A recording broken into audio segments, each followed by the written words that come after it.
Welcome to eVision Live with Dr. Alexandra Kleeberg and Dietrich Busaka. Welcome to your happy, healthy, fulfilled life.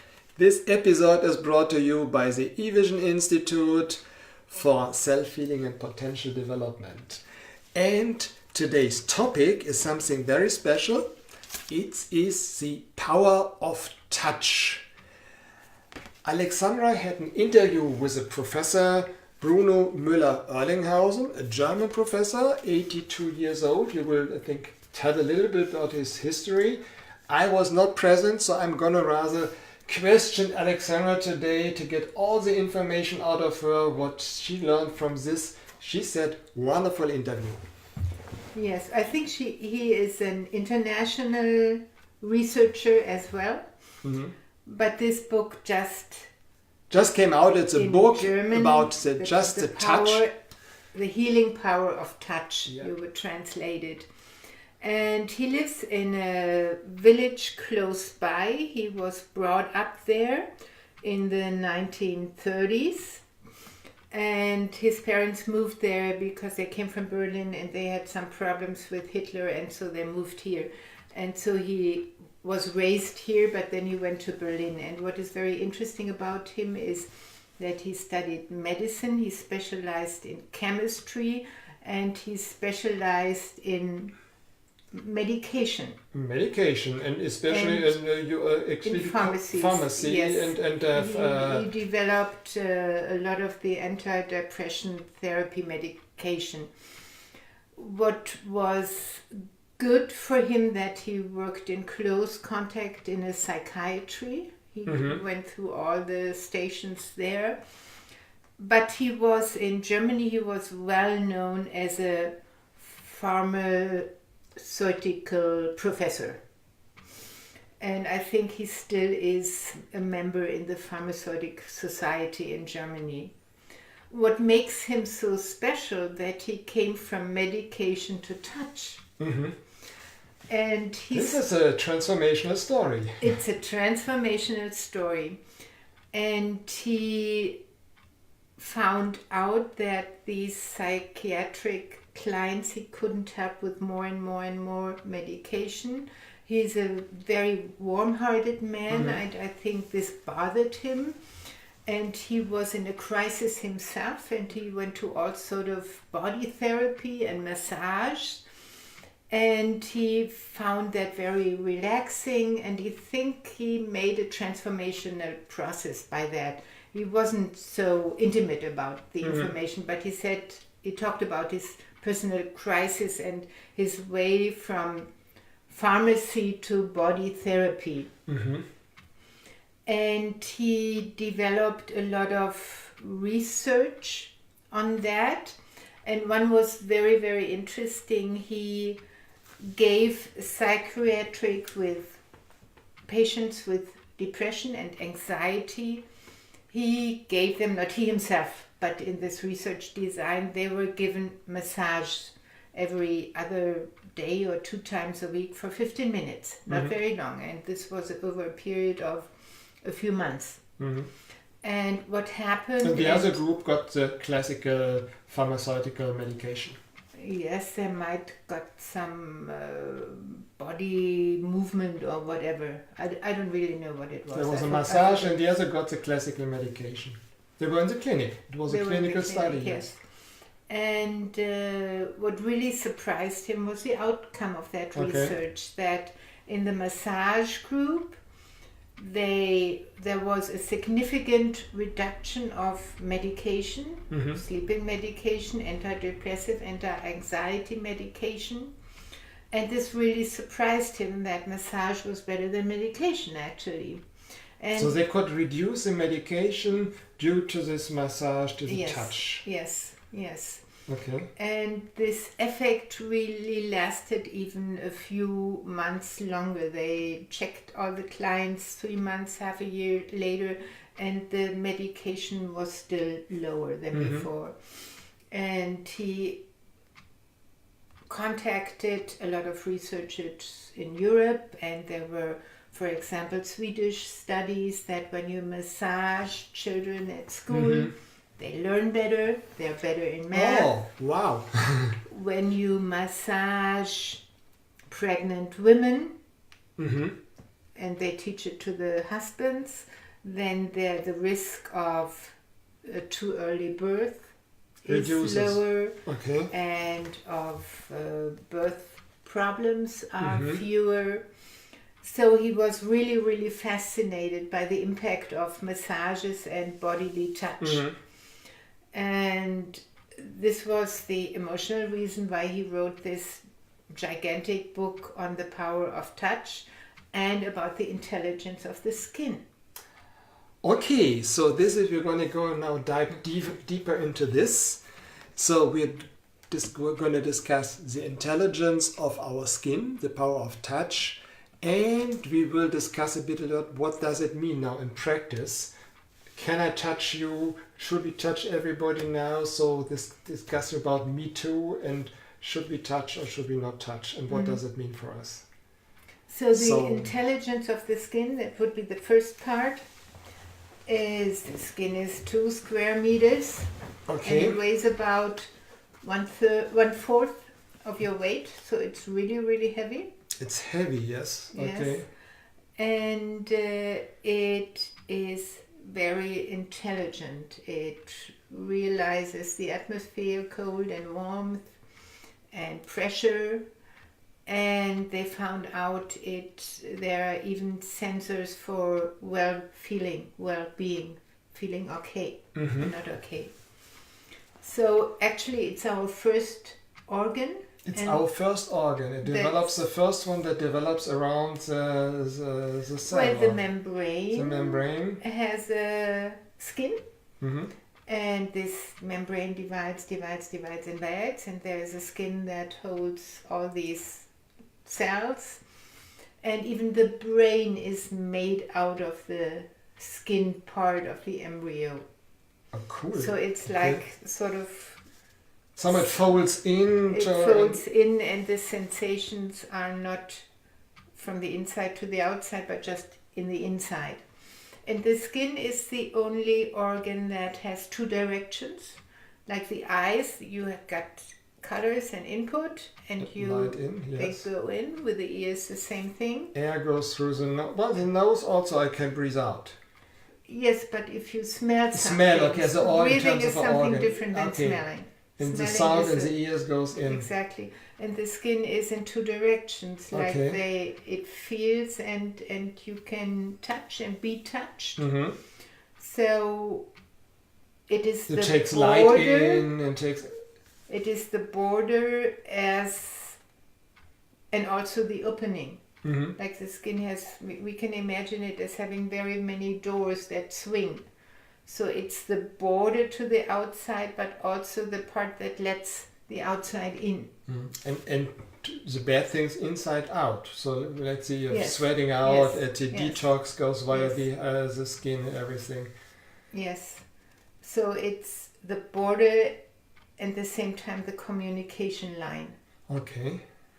So the skin saves experiences. Yes, you can remember them.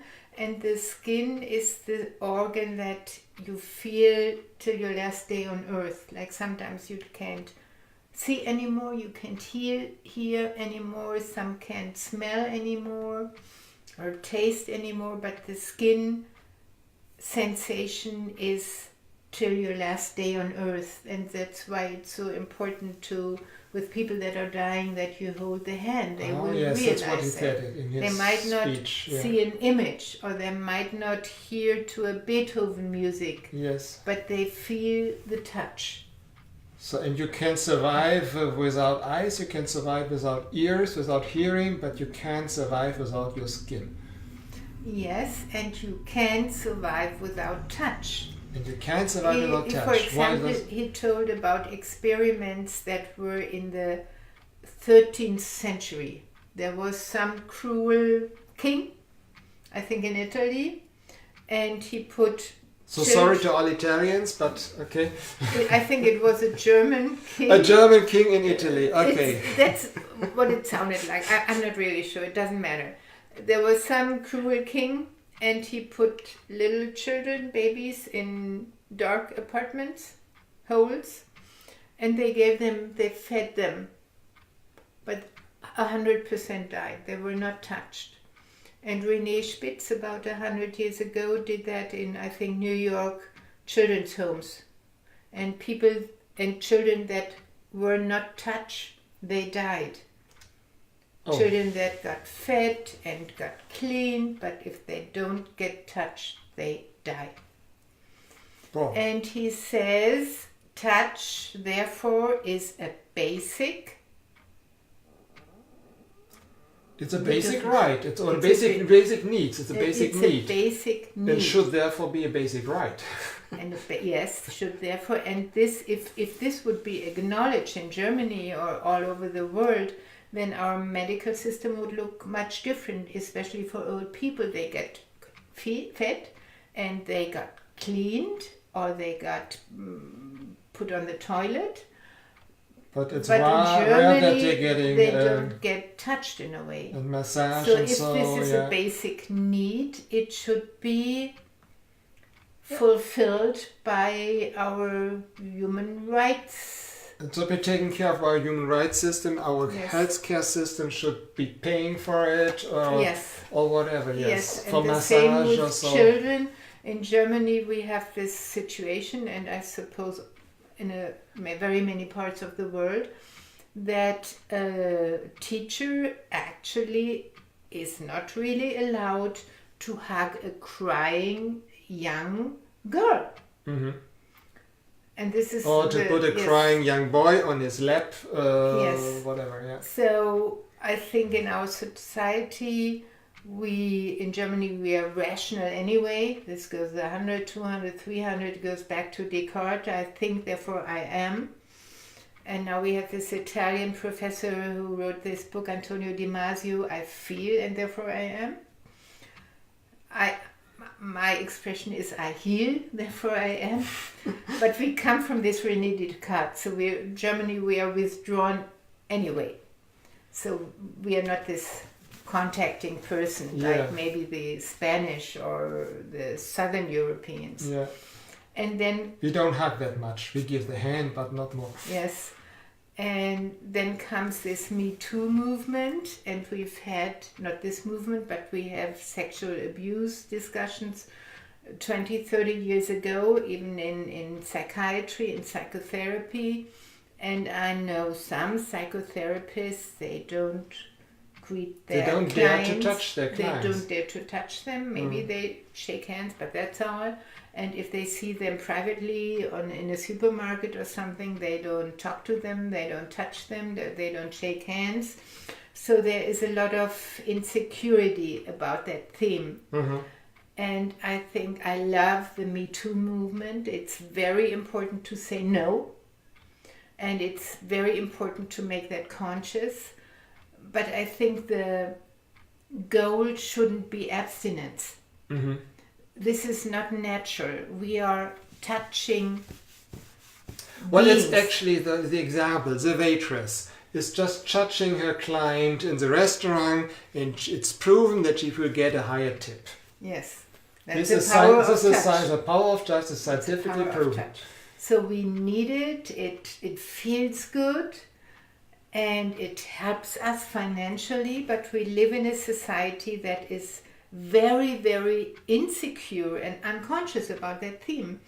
And what I really love about the book in German is that it opens up a lot of questions and a lot of place for discussions in schools, in kindergartens, in old people's homes, in companies, to discuss what is natural touch. Yeah. I remember about 20 years ago, I was in this shamanic group for 20 years, and there was this one boy who usually had long hair, and one time he came to the group and he had, we call it very, very small, we call it an eagle hair. Okay. I don't know what's it called, very short hair. And I came to him and said hello, and I did like that. Okay. And that was in this discussion of sexual abuse and touch in the 80s or something. And this mother came up and said, "Don't you dare to touch my child." And it just felt like it. This short hair, it looks like silk, like a little. I think the boy didn't have a problem. He didn't say anything. I liked him. He liked me. But this mother got really upset. So we have a tradition, sometimes in therapy, sometimes in communities, that I greet somebody and I say, "May I touch your arm?" And I think this is not natural either. "May I touch your hair?" I think we need a discussion about this theme. We shouldn't be caged into this Me Too, but we couldn't be caged into this abstinence. We should be free. And what is natural freedom when you focus on the power of touch? What is natural? What feels good? What is okay for you and for me? Yeah. So we have something special for you today. We have the Alexandra's video, the power of the it's called Free Hug, the Power of Touch. I made it a few years ago. And actually this video already contains most of the elements you got from the interview with this Professor Müller. It says touch, it feels good. It is social, it makes you more social, it makes you more intelligent, it makes you more heartful, it is good for relationships, it's good for partnerships. No relationship without touching. Learning, we learned, it's better with touching. Children have better math results. It's good for healing. It is good for, it's amazing. Yes. But I think the solution is not to touch everybody, because then we are with Me Too. Which touch is okay, which touch is natural, and touch between female and male. I think we need a discussion on that. Okay. And not the one side and the other side. We need to discuss it and find individual ways. I think it's very important, and this is why we have this information in the context of the inner child. It's very, very important for children to feel well and to feel loved, not only in families but also in kindergarten and schools. I know of a lot of fathers who loved their daughter, and then she became 12 or 13 or 14, and he drew because he was afraid. He was maybe afraid of his own impulses. He was afraid of what the mother or the society thinks. The daughter would say. Yes, and I had these daughters in therapy, and they said, "I loved my father, and then I became a woman and he didn't love me anymore." And they don't know what happened. So I think it's very, very important to talk about this. To talk about the power of touch and how we can inspire it without crossing borders.